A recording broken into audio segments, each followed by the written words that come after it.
प्यारे बच्चे नमस्कार। इंजीनियरिंग मैथमेटिक्स के इस वीडियो में मैं आपका स्वागत करता हूं और आज हम लोग इंजीनियरिंग मैथमेटिक्स के एक इम्पॉर्टेंट टॉपिक के ऊपर बात करेंगे।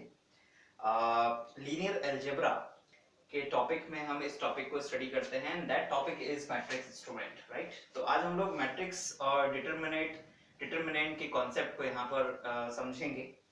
मैट्रिक्स में बहुत कुछ हम लोगों को स्टडी करना पड़ता है स्टूडेंट्स, और इंजीनियरिंग में जो यूनिट होती है मैट्रिक्स से रिलेटेड उसमें रैंक ऑफ मैट्रिक्स होता है। उसमें रैंक निकालने के डिफरेंट फॉर्म्स होते हैं जिनकी वजह से हम लोग किसी भी मैट्रिक्स की रैंक निकालते हैं। देन इसके बाद में स्टूडेंट मैट्रिक्स मेथड से साइमल्टेनियस लीनियर जो इक्वेशंस होती हैं उनको सॉल्व भी हम लोग करते हैं, करेक्ट। एंड देन इसके बाद में eigen value eigen vector of the matrix, and then इसके बाद में कैली हैमिल्टन थ्योरम मैट्रिक्स में अक्सर यूज होती है। तो इन सब टॉपिक्स को हम लोग फर्दर अपने आने वाले वीडियोस में लेंगे, लेकिन हम ये इन सारे टॉपिक्स पे जाने से पहले जो बेसिक कंसेप्ट है मैट्रिक्स के और डिटरमिनेंट के उसके ऊपर बात करेंगे आज, ठीक। तो first we have to discuss the concept of matrix and determinant because in future these topics made some basics for next further topics, ठीक है। तो हम लोग आइए जरा इनके ऊपर बात करें, क्या होती है मैट्रिक्स, उससे रिलेटेड कुछ चीजें और क्या क्या चीजें हम लोग को जरूरत पड़ने वाली है इस यूनिट में, उनके ऊपर एक ब्रीफ में आज हम लोग बात करेंगे, ठीक है। और ये जो यूनिट है आरजीपीवी का जो नया सिलेबस आया है सीबीएसई स्कीम का, है ना, चॉइस बेस्ड क्रेडिट सिस्टम का, तो उस स्कीम में ये पहला यूनिट है सेकेंड सेमेस्टर के लिए, तो ये उनके लिए भी इम्पोर्टेंट रहेगा। तो मैं यहाँ पर बात करूंगा आपसे मैट्रिक्स के ऊपर स्टूडेंट। जैसा कि आप लोग थोड़ा जानते भी होंगे, 12th क्लास में आप लोगों ने पढ़ा भी है कि जब हम लोग नंबर्स को रो और कॉलम में अरेंज करते हैं कुछ इस तरह से कि यहाँ पर हमारे पास कुछ नंबर्स होते हैं और इस तरह से भी कुछ नंबर्स होते हैं स्टूडेंट्स। तो इस तरह का जो अरेंजमेंट होता है नंबर्स का उसे हम लोग कहते हैं मैट्रिक्स। और मैट्रिक्स में जितने ऐसे ये जो नंबर्स को जब हम लोग हॉरिजॉन्टल लिखते हैं तो उन्हें कहते हैं हम लोग रोज, और ये जो वर्टिकल नंबर्स की रोज वो लाइंस बनती हैं उन्हें कहते हैं हम लोग कॉलम। और किसी भी मैट्रिक्स को हम लोग जो लिखते हैं तो उसका ऑर्डर यहाँ पे लिखा जाता है, and that is order of matrix. यहां से ये पता चलता है कि उस मैट्रिक्स में रो कितनी है और उस मैट्रिक्स में कॉलम कितने हैं, ठीक है ना। तो ये दो चीजें हम लोगों को मैट्रिक्स को देख के पता चल जाती हैं स्टूडेंट्स। नाउ तो ये तो हो गई मैट्रिक्स की डेफिनेशन। जैसे कि ये यहाँ पर मैट्रिक्स है 2 3 4 5, राइट, 4 5, यहाँ पर 1 2 3 6 0 1 2 3। तो ये एक मैट्रिक्स है स्टूडेंट, और आपको दिख रहा होगा कि इसमें नंबर ऑफ रोज जो है 1 2 3 है और कॉलम है 4। तो इस मैट्रिक्स का ऑर्डर हो जाएगा 3 क्रॉस 4 स्टूडेंट, ठीक। तो this is the matrix of order 3 cross 4। इस छोटी सी ब्रीफ डेफिनेशन के बाद में स्टूडेंट हम लोग बात करेंगे टाइप्स ऑफ मैट्रिक्स पर। मैट्रिक्स कितने टाइप्स के होते हैं, टाइप्स ऑफ मैट्रिक्स, ठीक, यस, राइट। तो मैट्रिक्स के टाइप में स्टूडेंट नंबर 1 होता है रेक्टेंगुलर मैट्रिक्स, रेक्टेंगुलर मैट्रिक्स। तो रेक्टेंगुलर मैट्रिक्स का मतलब होता है एक ऐसा मैट्रिक्स जिसमें m और n इक्वल ना हो, यानी कि जिस मैट्रिक्स में नंबर ऑफ रोज और कॉलम इक्वल नहीं होंगे वो रेक्टेंगुलर मैट्रिक्स होगा। जैसे रेक्टेंगल में क्या होता है, या तो लंबाई बड़ी होती है या चौड़ाई बड़ी होती है, दोनों कर्व भी बराबर नहीं होते हैं। उसी तरह से मैट्रिक्स में भी नंबर ऑफ रोज और नंबर ऑफ कॉलम्स इक्वल नहीं होंगे, दे ऑलवेज डिफरेंट। तो ऐसा मैट्रिक्स रेक्टेंगुलर मैट्रिक्स होता है student. Number 2 square matrix. Square matrix क्या होता है, ऐसा मैट्रिक्स जिसमें नंबर ऑफ रोज और नंबर ऑफ कॉलम्स क्या हो, ऑलवेज इक्वल हो, उसे कहते हैं हम लोग what, square matrix. Square matrix में रो और कॉलम्स हमेशा इक्वल रहेंगे, ठीक है ना। जैसे कि वर्ग होता है, ठीक है ना, ज्योमेट्री में, उसी तरह से ये स्क्वायर मैट्रिक्स होता है। Number 3 students identity matrix. Identity matrix. Identity matrix से स्टूडेंट पहले मैं आपको बताऊंगा diagonal matrix.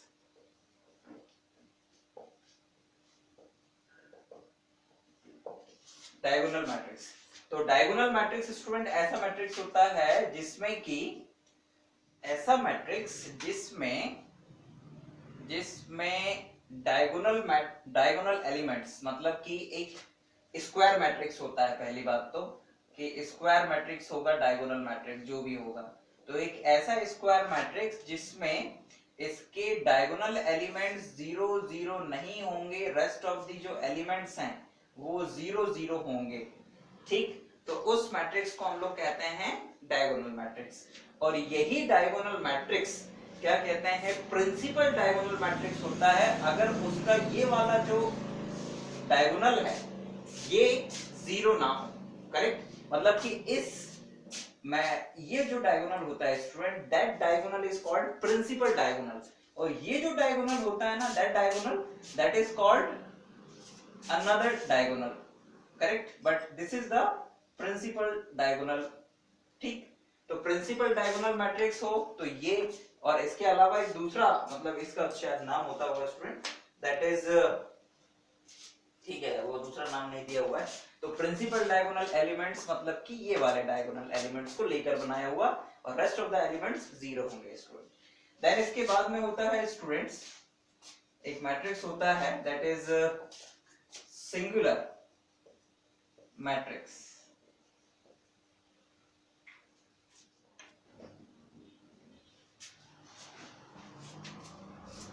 Singular matrix student, तो सिंगुलर मैट्रिक्स क्या होता है, एक ऐसा मैट्रिक्स जिसका डिटरमिनेंट अगर हम लोग निकालें तो वो जो डिटरमिनेंट है वो अगर 0 आता हो स्टूडेंट, इट मींस दैट कि the determinant of the matrix if is 0 then the matrix is called singular matrix। और ऐसे ही होता है एक नॉन सिंगुलर मैट्रिक्स स्टूडेंट। तो नॉन सिंगुलर में बस इस कंडीशन का उल्टा हो जाएगा। नॉन सिंगुलर मैट्रिक्स में क्या हो जाता है, if the determinant value of the matrix is not equals to 0 then the matrix is called non singular matrix. अब हो सकता है कि आप लोगों को ये डिटरमिनेंट में थोड़ा सा समझ में ना आ रहा हो कि what is determinant of a matrix, तो मैं यहाँ पे शॉर्ट में आपको ये बता देता हूँ कि डिटरमिनेंट क्या होता है। वास्तव में कि जैसे कोई स्क्वायर मैट्रिक्स है, स्क्वायर मैट्रिक्स का ही डिटरमिनेंट निकलता है। कभी भी रेक्टेंगुलर मैट्रिक्स, वर्टिकल मैट्रिक्स या दूसरे टाइप के जो मैट्रिक्स होते हैं उनका डिटरमिनेंट नहीं निकलता है, केवल रेक्टेंगुलर मैट्रिक्स का डिटरमिनेंट निकलता है। तो जैसे ये कोई मैट्रिक्स लिखा हुआ है 2 3 4 0 1 2 -1 0 एंड 3 स्टूडेंट, जैसे ये कोई मैट्रिक्स है, तो जब उस मैट्रिक्स को इस तरह से लिखा जाता है तो हम कहते हैं कि अगर ये ऐसे होता दिस वन, तो ये मैट्रिक्स है, suppose this is the matrix A, लेकिन अगर हम ऐसे लिखेंगे तो इसका मतलब है it's a determinant of matrix A. ठीक है ना, और इसकी जो वैल्यू होती है वो वैल्यू होती है ये इस तरह से, इन लाइंस के बीच में लिखा जाता है ऐसे, करेक्ट। और कभी भी इस तरह से ब्रैकेट मत बनाइएगा, क्योंकि डिटरमिनेंट में अगर आप ब्रैकेट बनाते हैं तो इट्स रॉन्ग, वो गलत माना जाता है। अक्सर हम लोग देखते हैं कॉपियों में कि बच्चे डिटरमिनेंट का सिंबल लगाते हैं और फिर भी मैट्रिक्स साइन यूज करते हैं, तो वो गलत है, काट दिया जाता है, तो डोंट यूज इट। तो यहाँ पर स्टूडेंट ये डिटरमिनेंट, और इसे सॉल्व कैसे किया जाता है, इसे सॉल्व हम लोग इस तरह से करते हैं। ठीक, हम इसको किसी भी रो या कॉलम के करस्पॉन्डिंग एक्सपेंड कर सकते हैं। अगर हम लोग इस फर्स्ट रो के अकॉर्डिंग मतलब करस्पॉन्डिंग एक्सपेंड करें तो इसको ऐसे लिखेंगे 2 1 0 2 3 एंड फिर -3 0 -1 2 3 and then finally +4 0 -1 1 0। ठीक है ना, और जब इसको सॉल्व करेंगे और आगे तो इसकी वैल्यू आएगी 2 into 3 -0 3 -0 -3 0 और ये -2 तो ये प्लस हो जाएगा, +4 0 +1 and this is equals to 6 -6 and +4 तो दिस इज इक्वल्स टू, ये कैंसिल हो जाएगा स्टूडेंट और हमारे पास में आ जाएगा +4। तो इस मैट्रिक्स, इस ए मैट्रिक्स की जो डिटरमिनेंट वैल्यू है वो आई है 4। ध्यान रहे कि किसी भी डिटरमिनेंट को जब सॉल्व किया जाता है तो उसकी एक न्यूमेरिकल वैल्यू आती है, जबकि मैट्रिक्स की कोई अपनी न्यूमेरिकल वैल्यू नहीं होती है स्टूडेंट, ठीक है ना। वो तो बस केवल अरेंजमेंट होता है नंबर्स का। और वास्तव में मैट्रिक्स हम लोग इसलिए स्टडी करते हैं बिकॉज मैट्रिक्स को पढ़ने, स्टडी करने से मैट्रिक्स कई जगहों पर हम लोगों के काम आता है, बिकॉज इसमें जो ऑपरेशंस यूज होते हैं, इसकी जो प्रॉपर्टीज होती हैं, कैरेक्टरिस्टिक्स होती हैं, वो हम लोगों की जगह पर काम आती हैं। दैट्स व्हाई हम लोग मैथमेटिक्स में मैट्रिक्स को स्टडी करते हैं। तो खैर मैं वापस अपने टॉपिक पे आता हूँ कि सिंगुलर और नॉन सिंगुलर मैट्रिक्स क्या होता है स्टूडेंट। देन इसके बाद में एक और चीज होती है that is called triangular, upper triangular matrix, upper triangular matrix, right. Upper triangular matrix क्या होता है कि किसी भी मैट्रिक्स में, किसी स्क्वायर मैट्रिक्स में अगर diagonal, suppose that this is 2 3 0 and 0 4 3 0 0 and 8, जैसे कि ये 3 क्रॉस 3 का मैट्रिक्स है, तो इस मैट्रिक्स में अगर इस प्रिंसिपल डायगोनल के ऊपर के एलिमेंट्स नॉन जीरो हों और इसके नीचे के सारे जीरो हों तो इसको कहते हैं अपर ट्रायंगुलर मैट्रिक्स।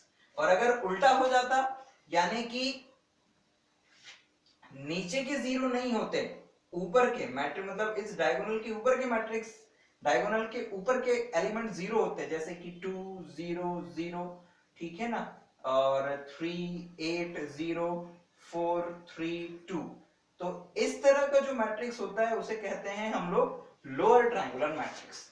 तो ये रहा अपर ट्रायंगुलर, नाम से याद रखिएगा, अपर मतलब जिसके डायगोनल के ऊपर के एलिमेंट जीरो नहीं होंगे, और लोअर ट्रायंगुलर मैट्रिक्स जिसके डायगोनल के नीचे के एलिमेंट जीरो होंगे। तो ये मैट्रिक्स के कुछ टाइप्स हुए, उसमें कुछ स्पेशल टाइप के जो मैट्रिक्स होते हैं उनके नाम हुए। अब जरा मैं बात करूंगा आपसे अगले टॉपिक की ओर कि कैसे हम लोग दो मैट्रिक्स को जोड़ते हैं, उनको घटाते हैं, कैसे मैट्रिक्स का मल्टीप्लाई करते हैं। आइए जरा उसे देखिए स्टूडेंट्स। तो यहाँ पर हम लोग एडिशन ऑफ मैट्रिक्स के ऊपर बात करेंगे। What is addition and subtraction of a matrix. अच्छा, एक चीज और मैं बताना भूल गया था आपको, identity matrix, exactly identity matrix, ये भी एक टाइप होता है मैट्रिक्स का। और आइडेंटिटी मैट्रिक्स का मतलब होता है स्टूडेंट की एक ऐसा स्क्वायर मैट्रिक्स, स्क्वायर मैट्रिक्स वाली कंडीशन जरूरी है जिसके डायगोनल के एलिमेंट्स को छोड़कर बाकी सब एलिमेंट जीरो हो स्टूडेंट, तो उस मैट्रिक्स को हम लोग कहते हैं डायगोनल मैट्रिक्स। ये देखो, जैसे कि ये मैट्रिक्स है, इसके देखो जरा, डायगोनल एलिमेंट्स को छोड़ के बाकी सब एलिमेंट्स क्या है, जीरो हैं, तो ये 4 क्रॉस 4 का डायगोनल मैट्रिक्स है स्टूडेंट, करेक्ट। ऐसे ही फिर 2 क्रॉस 2 का भी आप बना सकते हैं डायगोनल, 3 क्रॉस 3 का एंड हायर ऑर्डर का डायगोनल मैट्रिक्स भी बना सकते हैं, sorry not diagonal, identity matrix बना सकते हैं। तो इस तरह आइडेंटिटी मैट्रिक्स होता है स्टूडेंट, करेक्ट। अब आते हैं स्टूडेंट यहाँ पर एडिशन ऑफ मैट्रिक्स के ऊपर कि कैसे हम लोग दो मैट्रिक्स को ऐड करते हैं। तो बहुत ही आसान है स्टूडेंट, जब एक ही ऑर्डर के दो मैट्रिक्स दिए हुए हों, सपोज दैट कि ये एक मैट्रिक्स है, suppose that this is the 3 cross 2 का मैट्रिक्स है, और एक बी मैट्रिक्स है, ये भी 3 क्रॉस 2 का मैट्रिक्स है। ये बात ध्यान रहे स्टूडेंट कि मैट्रिक्स का एक ही ऑर्डर का होना जरूरी है उनको ऐड करने के लिए। तो सपोज दैट दोनों 3 क्रॉस 2 के हैं, और ए मान लीजिए स्टूडेंट यहाँ पर कुछ इस तरह से है, सपोज दैट कि a इज इक्वल्स टू है 3 क्रॉस 2, मतलब कि ये ऐसा होना चाहिए 2 3 4 2 0 -3, तो ये हो गया स्टूडेंट 3 क्रॉस 2, और ये b, तो ऐसे मान लीजिए सपोज दैट दिस इज 0 1 2 3 4 5, तो ये हो गया स्टूडेंट एक B matrix, this is also a 3x2 matrix. तो जब आप a प्लस बी करेंगे तो ये मैट्रिक्स जब जुड़ेंगे स्टूडेंट तो बिल्कुल 2 4 0 3 2 -3 एंड प्लस, इस तरह से लिखेंगे इसको बिल्कुल एज इट इज जैसा ये मैट्रिक्स होते हैं स्टूडेंट, ठीक है ना, एंड 3 5, तो ये मैट्रिक्स हुआ स्टूडेंट। जब आप इनको ऐड करेंगे मैट्रिक्स को तो ध्यान दीजिएगा इन्हें ऐड करस्पॉन्डिंग एलिमेंट्स को आप ऐड करेंगे, यानी कि 1 1 पोजीशन पे जो एलिमेंट होगा वो दूसरे मैट्रिक्स के 1 1 पोजीशन वाले एलिमेंट से जुड़ेगा, जो 1 2 पोजीशन पे होगा वो 1 2 पोजीशन वाले एलिमेंट से जुड़ेगा, जो 2 1 पोजीशन पे होगा वो 2 1 पोजीशन, जो 2 2 पोजीशन पे होगा वो 2 2 पोजीशन, जो 3 1 पोजीशन पे होगा वो 3 1, जो 3 2 पोजीशन पे होगा वो 3 2 पोजीशन के एलिमेंट से जुड़ेगा। तो इस मैट्रिक्स का जो सम है वो कुछ ऐसा आएगा 2 plus 0 3 plus 1 4 plus 2 2 plus 3 0 plus 4 and -3 plus 5। और जब आप इनको ऐड कर देंगे स्टूडेंट तो the addition of these matrix is 2 2 4 6 5 4 and -3 plus 5, it's a +2। तो ये इस एडिशन का आंसर हुआ है स्टूडेंट। तो आपको आई होप कि सिंपल से एग्जांपल से एडिशन ऑफ मैट्रिक्स कैसे करते हैं ये समझ में आया होगा। सिंपल है, कोई भी ऑर्डर का मैट्रिक्स हो, शर्त बस ये है कि जिन भी दो मैट्रिक्स को आप ऐड कर रहे हैं दोनों का जो ऑर्डर ऑफ मैट्रिक्स है वो सेम होना चाहिए। तो अगर ऑर्डर सेम है मैट्रिक्स का तो आप उन्हें आसानी से जोड़ लेंगे और करस्पॉन्डिंग एलिमेंट्स को जोड़ देंगे। अब ये तो एडिशन हुआ स्टूडेंट, अब अगर हमें सब्ट्रैक्शन करना होता यानी a माइनस बी करना होता तो बहुत आसान है, यहाँ माइनस साइन लग जाता, ये माइनस साइन, और जहां जहां ये प्लस साइन आया है वहां वहां माइनस साइन लग जाता है स्टूडेंट, यानी साइन चेंज हो जाता पूरा का पूरा, ठीक। ये हो जाता 2 minus 0 3 minus 1 4 minus 2 2 minus 3 0 minus 4 और ये -3 -5। तो हमारे पास जो आंसर आता वो थोड़ा चेंज हो जाता है स्टूडेंट, और आंसर हमारे पास में आता it's a 2 it's a 2 it's a 2 it's a -1 it's a -4 and it's a -8। तो सब्ट्रैक्शन इस तरह से करते हैं स्टूडेंट किन्हीं भी दो मैट्रिक्स का। क्लियर, बात समझ में आई? ठीक है, तो ये तो हुआ स्टूडेंट मैट्रिक्स का एडिशन, मैट्रिक्स का सब्ट्रैक्शन। अब आइए जरा स्टूडेंट्स हम लोग बात करते हैं कि दो मैट्रिक्स का मल्टीप्लाई कैसे किया जाता है। तो दो मैट्रिक्स का मल्टीप्लाई कैसे करते हैं उसे समझते हैं।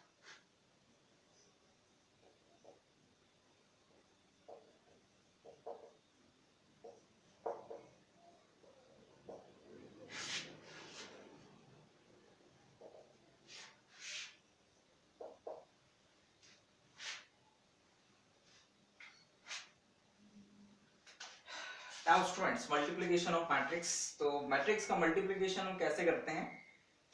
मैट्रिक्स का मल्टीप्लिकेशन करने की एक शर्त होती है स्टूडेंट। क्या शर्त होती है कि अगर आपके पास दो मैट्रिक्स दिए हुए हैं ए और बी और आप ए इंटू बी करना चाहते हैं, इसमें ऑर्डर इंपॉर्टेंट होता है स्टूडेंट कि अगर आप ए इंटू बी करना चाहते हैं, ए में बी का मल्टीप्लाई करना चाहते हैं, तो इसकी जो शर्त है वो शर्त ये है कि number of columns of A is equal होना चाहिए number of rows of B. ठीक, यानी पहले मैट्रिक्स में जितने कॉलम हैं उतनी ही रो दूसरे मैट्रिक्स में होना चाहिए, तो ही उन दो मैट्रिक्स का मल्टीप्लाई हो सकता है, यानी a इंटू बी हो सकता है। और अगर b इंटू ए करेंगे तो फिर b में number of columns is equals to a के नंबर ऑफ रोज के इक्वल होना चाहिए। तो ये इस शर्त का खास ख्याल रहे स्टूडेंट जब आप मैट्रिक्स का मल्टीप्लाई कर रहे हो। और अगर स्क्वायर मैट्रिक्स है तो कोई बात ही नहीं है, ठीक है ना, बिकॉज अगर स्क्वायर मैट्रिक्स हैं और सेम ऑर्डर के हैं तो आप आसानी से उनका मल्टीप्लाई कर सकते हैं, ठीक है ना, फिर ये शर्त देखने की जरूरत ही नहीं है। तो स्टूडेंट यहाँ पर मैं आपको एक छोटा सा एग्जांपल लेके दिखाता हूँ, ध्यान दीजिएगा कि हम कैसे मैट्रिक्स का मल्टीप्लिकेशन करते हैं। सपोज दैट कि हम लोग एक मैट्रिक्स लें, ये हो गया मान लीजिए 2 3 4 2 and 1 0. This is 2 not 2, it's a 3 cross 2 matrix. और बी मैट्रिक्स लेते हैं स्टूडेंट्स हम लोग, 3 कॉलम है, सॉरी 3 रो है 2 कॉलम है, तो अब अगले वाले में होना चाहिए 2 row. Suppose that 2 -3 and yes 2 -3, yes column तो कुछ भी हो सकता है इसमें, number of columns, and 4 3, yes ठीक। तो जरा ध्यान दीजिएगा, ये है 2 क्रॉस, ओके 3 रो चाहिए ना हमें, लेकिन इसमें है ना, तो हमें इसमें 3 रो 2 कॉलम, तो अब इसमें 3 रो होनी चाहिए, ठीक है ना, तो 3 रो, हाँ नंबर ऑफ कॉलम्स 2 है तो नंबर ऑफ रोज 2 होनी चाहिए, 2 रोज होनी चाहिए स्टूडेंट्स, तो ये 2 रोज हो गए स्टूडेंट, तो सही है, ओके थोड़ा कंफ्यूजन हो गया था तो सही है। 2 कॉलम्स और इसमें 2 रोज, ये कुछ भी हो उससे कोई फर्क नहीं पड़ता है, लेकिन ध्यान देना इन दोनों का जो मल्टीप्लिकेशन करेंगे और जो आंसर आएगा ना मैट्रिक्स, वो कितने ऑर्डर का होगा पता है, 3 क्रॉस 2 का होगा, ठीक है ना। तो आइए जरा हम लोग इनका मल्टीप्लाई करते हैं, तो a इंटू बी करेंगे स्टूडेंट, तो दिस इज 2 3 4 2 1 0, और ये हमने प्रोडक्ट किया इनके बीच में, और इट्स 2 4 -3 n + 3, ठीक है ना, ये मैट्रिक्स।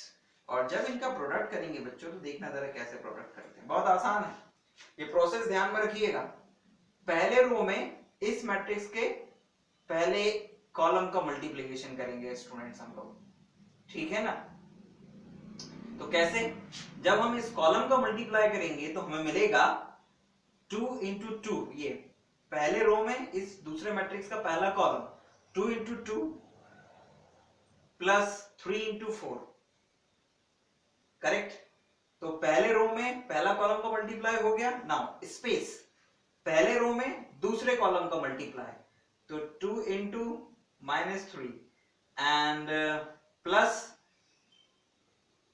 3 × 3, राइट, ये फिनिश, कॉलम खत्म तो मैट्रिक्स ये फिनिश।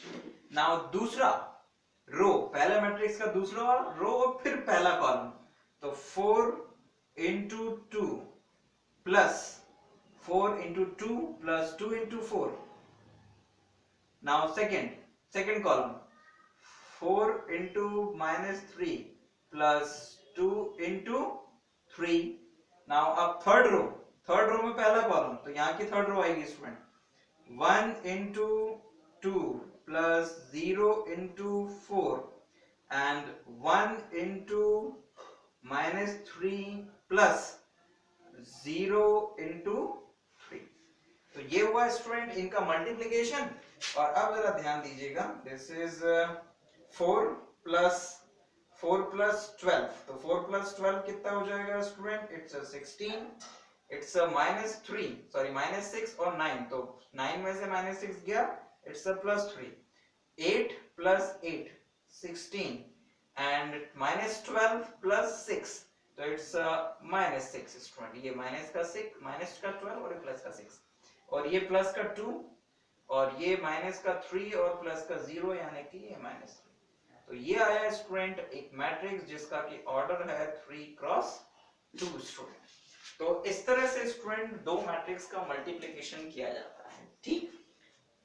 पहले मैट्रिक्स के रो लिए जाते हैं और दूसरे मैट्रिक्स के कॉलम किए मल्टीप्लाई किए जाते हैं, और पहली रो में जितने दूसरे मैट्रिक्स में कॉलम होंगे बारी बारी से सबका मल्टीप्लाई होता जाएगा, और यहाँ पर नंबर ये एलिमेंट्स बनते जाएंगे। यानी पूरे एक रो में पूरे एक कॉलम का जब मल्टीप्लाई होता है तो जो आंसर आने वाला मैट्रिक्स है उसका एक एलिमेंट बनता है, फिर इसी रो में दूसरे कॉलम का मल्टीप्लाई होगा तो दूसरा एलिमेंट बनेगा। इस तरह से मैट्रिक्स का मल्टीप्लिकेशन किया जाता है। समझ में आई बात? करेक्ट।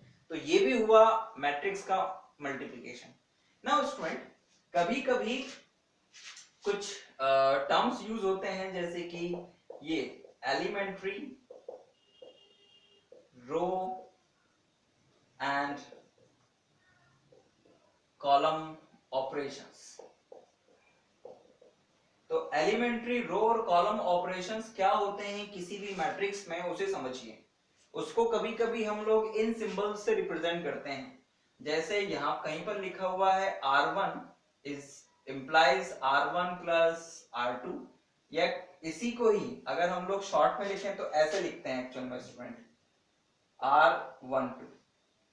इसको कभी कभी शॉर्ट में इस तरह से भी लिखते हैं। तो इसका मतलब होता है कि R1 में R2 को ऐड करना है और जो आंसर आएगा उसे R1 की जगह पर लिखना है स्टूडेंट। और कहीं पर अगर ऐसे लिखें जैसे हम लोग R1 2 R1 माइनस 3 R2, मतलब R1 में 2 का मल्टीप्लाई करना है, R3 में 3 का मल्टीप्लाई करना है और इसको माइनस कर देना है। तो जब इसको इस सिंबल में लिखेंगे पता है कैसे लिखेंगे? ऐसे R1 minus 2 and 3, not 3, 2 minus 3, ये इस तरह से लिखते हैं स्टूडेंट। करेक्ट? क्या हुआ इसका मतलब? यानी R1 में -2 से मल्टीप्लाई करना है, R2 में -3 से मल्टीप्लाई करना है और दोनों को ऐड कर देना है। सॉरी, यहाँ पे +2 से था, नॉट -2, ये ऐसा। ठीक है ना? यानी R1 में 2 से मल्टीप्लाई, R2 में -3 से मल्टीप्लाई और दोनों को ऐड कर देना है। तो ये सिंबल्स यूज होते हैं कभी कभी जब हम लोग मैट्रिक्स में रो और कॉलम ऑपरेशन लगाते हैं। अब इनका यूज कैसे करते हैं स्टूडेंट? इनका यूज ऐसे करते हैं जैसे मान लो कि यही मैट्रिक्स है, ये सपोज दैट हम लोग एक मैट्रिक्स ले लेते हैं A। वो मैट्रिक्स कुछ ऐसा है 3 2 1 4 6 8 and 3 1 0, ये मैट्रिक्स ले लीजिए।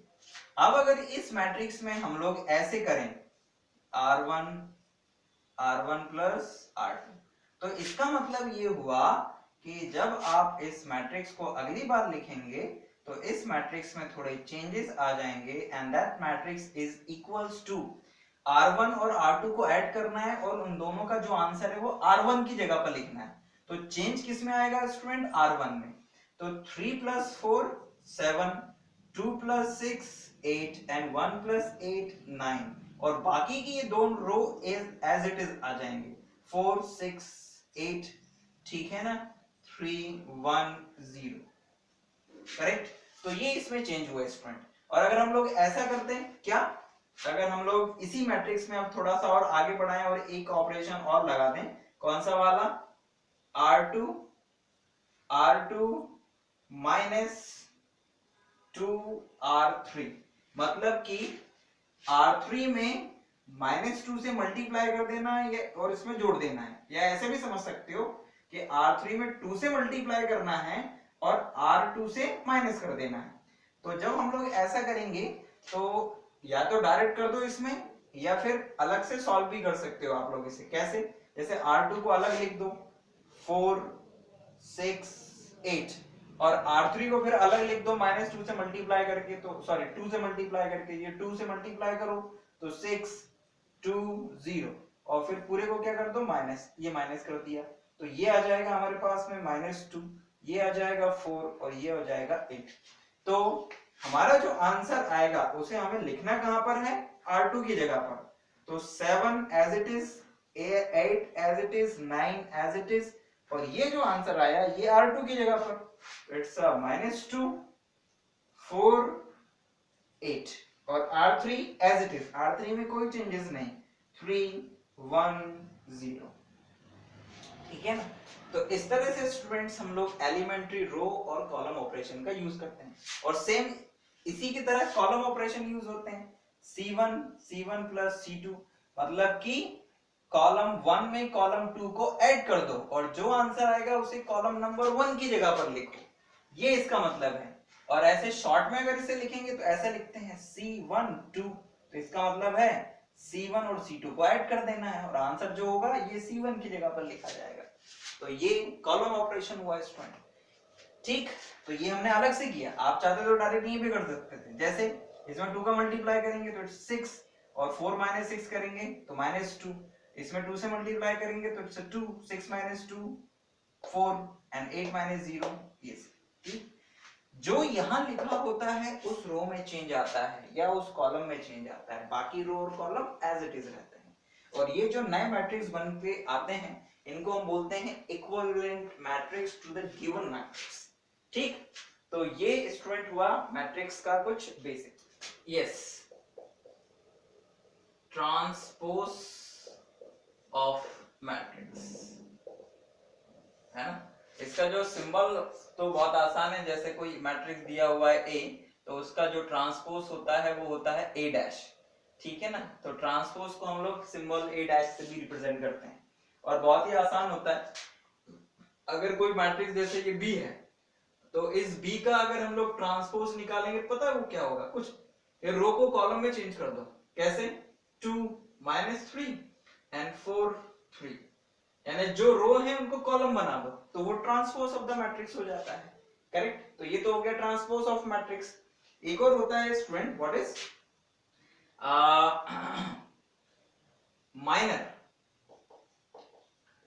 Minor of a matrix. तो माइनर क्या होता है स्टूडेंट, जैसे माइनर का मतलब होता है उसका, उस मैट्रिक्स का जो सब मैट्रिक्स होता है उसकी डिटरमिनेंट वैल्यू, उसे बोलते हैं हम लोग माइनर ऑफ द मैट्रिक्स। सब मैट्रिक्स का कहने का मेरा मतलब ये है कि कोई भी मैट्रिक्स जो किसी ऑर्डर का है, उस मैट्रिक्स के उस ऑर्डर से कम ऑर्डर का जो भी माइनर बन सकता हो, सॉरी जो भी मैट्रिक्स बन सकता हो, उसकी जो डिटरमिनेंट वैल्यू होती है उसे कहते हैं हम लोग माइनर ऑफ द मैट्रिक्स। जैसे ये A जो है 3 2 1 0 -1 0 3 8 7, कितने ऑर्डर का मैट्रिक्स है, इट्स अ 3 क्रॉस 3 मैट्रिक्स, ठीक है ना। इसका इस मैट्रिक्स A का जो सबसे बड़ा माइनर बन सकता है वो बन सकता है मैट्रिक्स A का माइनर खुद अपने आप में, और जो और दूसरे माइनर्स बन सकते हैं, पहली बात तो ये कि ये जो है ये माइनर होगा ही नहीं, it's a determinant of the matrix. Minor का ऑर्डर तो हमेशा A के ऑर्डर से छोटा ही रहेगा, तो क्योंकि ये 3 क्रॉस 3 का मैट्रिक्स है तो इसका जो भी माइनर बन सकता है वो ऑर्डर 2 का बन सकता है। कितने ऑर्डर का, 2 ऑर्डर का। तो इस पूरे मैट्रिक्स में से आप कोई भी 2 रो और 2 कॉलम के एलिमेंट्स ले लो, जैसे कि ये 4 एलिमेंट ले लिए हमने, ये 3 2 0 -1, तो ये जो बना स्टूडेंट, ये डिटरमिनेंट जो बना that is called the minor of A। ये माइनर है किसका, इस मैट्रिक्स A का, और उसके लिए हमने ये 4 एलिमेंट लिए। आप चाहते तो इन दोनों को ले लेते तो ये एक और माइनर बन जाता, 2 -1 1 0, तो ये एक और माइनर बन गया। आप चाहते तो इस पहले और आखिरी को ले लेते, आप चाहते तो इनको ले लें, ये ऐसे 0 -1 3 8। तो हम एक मैट्रिक्स का जो ऑर्डर होता है उससे कम ऑर्डर का जो भी माइनर बना, जो भी डिटरमिनेंट बना सके वो सब उस मैट्रिक्स के माइनर्स हैं, और इसके कुल मिला के हम कई सारे माइनर्स बना सकते हैं, कुल मिला के 9 बना सकते हैं, 1 2, फिर यहां पर बन जाएगा ये 3, ठीक है ना। फिर ये इन दोनों को मिला के हम बना सकते हैं 4, फिर हम इन दोनों को मिला के बना सकते हैं 5, ठीक है ना। इन दोनों को बना सकते हैं 6, इन दोनों को मिला के बना सकते हैं 7, इसे इसे इसे इसे लेके बना सकते हैं 8, ठीक है ना। एंड देन इसके बाद में एक और बन सकता है, आई थिंक मैं शायद कहीं पे कुछ मिस कर रहा हूँ, यस 8 तो बन गए, यस इन दोनों को मिला के बना लिया, इनको बना के, हाँ इनको मिला के बनाया था कि नहीं, शायद बना लिया होगा। एक आध और बन सकता है, तो आप वो बुक में देख लेंगे तो पता चल जाएगा आपको। यानी कि कंसेप्ट तो समझ में आया ना, माइनर का क्या होता है, माइनर जितने ऑर्डर का मैट्रिक्स है उससे कम ऑर्डर का जो भी डिटरमिनेंट उस मैट्रिक्स के एलिमेंट से बनाया जा सकता है वो माइनर ऑफ द मैट्रिक्स होगा, इस मैट्रिक्स का माइनर होगा। ठीक है ना। माइनर को आई थिंक हम लोग हिंदी में क्या बोलते हैं, मुझे हिंदी में नाम याद नहीं आ रहा है, हिंदी की बुक में आप लोग देख लीजिएगा। तो समझ में आया, माइनर ऑफ द मैट्रिक्स। और एक टर्म और यूज है, joint, adjoint of matrix. Adjoint of matrix student क्या होता है? होता ये स्टूडेंट कि जैसे ये कोई मैट्रिक्स है ए 3x3 का है, 2 3 4 6 0 -1 2 -1 3। नाउ इस मैट्रिक्स के जितने भी माइनर्स बन सकते हैं, ठीक है ना, उन माइनर्स का एक मैट्रिक्स अगर बनाया जाए तो that is called the adjoint of matrix. ठीक है। जैसे हम इस मैट्रिक्स के कोफैक्टर्स, ठीक है ना, सॉरी मैं माइनर गलत वर्ड यूज कर दिया, दैट इज कॉल्ड कोफैक्टर्स, और कोफैक्टर्स का रिलेशन माइनर से है। जैसे इसके कुल मिला के 9 माइनर्स बन सकते हैं, जितने एलिमेंट्स होते हैं ना किसी भी स्क्वायर मैट्रिक्स में उतने ही उसके माइनर्स बन सकते हैं। ठीक है ना। तो और स्क्वायर मैट्रिक्स के ही एडजॉइंट बनता है, नॉट रेक्टेंगुलर मैट्रिक्स और सब अदर मैट्रिक्स। तो जैसे इस मैट्रिक्स में ये पोजीशन 1 1 है, तो यहां पर हम लोग कोफैक्टर बनाएंगे C11, और C11 पता है क्या होगा, this is the minor, what 0 -1 -1 3, ये इसका एक माइनर होगा। ठीक है ना। C11 is given by the minor of the matrix, और इसकी न्यूमेरिकल वैल्यू क्या होगी, इट इज 0 एंड प्लस 0 -1, तो इट्स 0 -1 यानी कि 1।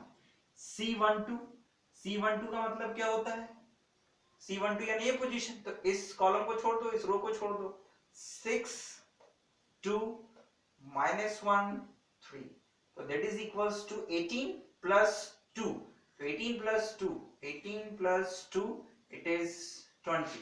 C13, तो C13 इज व्हाट, ये 6 0 2 -1, तो इट इज इक्वल्स टू -6 और -6 -0, तो it's -6। C13, C not C13 तो हो गया, इट्स C21, तो C21 की जो पोजीशन होती है स्टूडेंट, मैं यहाँ पर एक चीज और मिस कर रहा हूँ कि C12, यस C12 की जो पोजीशन होती है वो नेगेटिव पोजीशन होती है, इसलिए ये माइनस साइन आएगा, है ना। तो यहाँ पर ये भी माइनस साइन के साथ में आएगा, तो ये -20, करेक्ट। और C13 तो ये इवन नंबर है इसलिए प्लस में आएगा। C21 फिर ये नेगेटिव पोजीशन होती है, तो नेगेटिव पोजीशन C21 मतलब ये 2, सेकेंड रो फर्स्ट कॉलम, तो इस रो को और इस कॉलम को छोड़ के जो एलिमेंट्स बचे 3 4 -1 3 and it is equals to 9 plus 4, तो ये हो जाएगा 13। फिर C22 ये पॉजिटिव पोजीशन होती है, ठीक, तो ये एलिमेंट्स होंगे 2 4 2 3, तो दिस इज इक्वल्स टू 6 -8, तो 6 -8 मतलब -2। देन इसके बाद में C23 पोजीशन, तो C23 पोजीशन नेगेटिव होगी, और इसमें एलिमेंट्स कौन से आएंगे, ये 2 3 2 3 2 -1, so this is equals to -2 and -6, so it is -8। फिर C31, so C31 मतलब ये रो और ये कॉलम, तो ये एलिमेंट्स बचे 4, तो इट्स 3 4 0 -1, ठीक है ना। यहाँ मिस्टेक हो गया था, इसको ऐसे कर लो, ठीक, माइनस साइन क्योंकि लगाया ना आगे, तो इट्स +8 नॉट -8, ठीक। और ऐसे ही मैं यहाँ पे भी शायद मिस कर गया हूँ, है ना, क्योंकि ये माइनस साइन था, तो इट्स 9, तो यहाँ पर भी माइनस साइन लगा लो, तो इट्स -30, ठीक।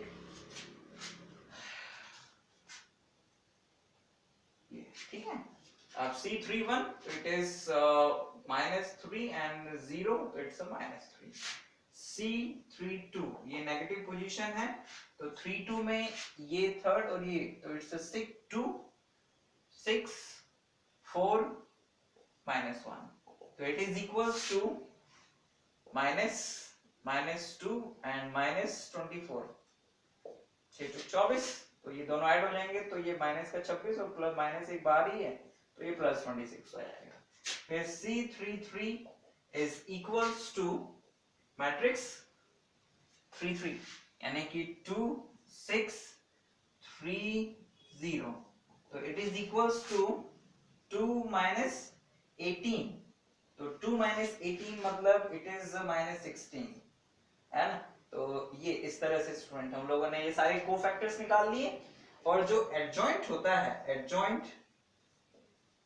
एडजॉइंट ऑफ ए उसे शॉर्ट में ऐसे भी लिखते हैं एडजॉइंट ए और दिस इज इक्वल्स टू ये जितने भी कोफैक्टर्स आए हैं इनको इस तरह से अरेंज कर दीजिए स्टूडेंट कैसे C11 C12 C13 C21 C22 C23 C31 C32 and C33 ये मैट्रिक्स में नॉट डिटरमिनेंट मैट्रिक्स में इनको अरेंज कर दीजिए तो ये जो मैट्रिक्स बनेगा इन सब न्यूमेरिकल वैल्यूज से ये जितनी भी वैल्यू आई हैं इन कोफैक्टर्स की इन्हें यहां सब्स्टिट्यूट करिए तो ये जो मैट्रिक्स बनेगा student that matrix is called adjoint of the matrix ठीक तो ये स्टूडेंट कुछ बेसिक कांसेप्ट थे जो आप लोगों को मैंने बताया जो कि मैट्रिक्स यूनिट को शुरू करने के लिए जरूरी थे तो इन सारे कांसेप्ट को अपने दिमाग में बैठा लीजिए ठीक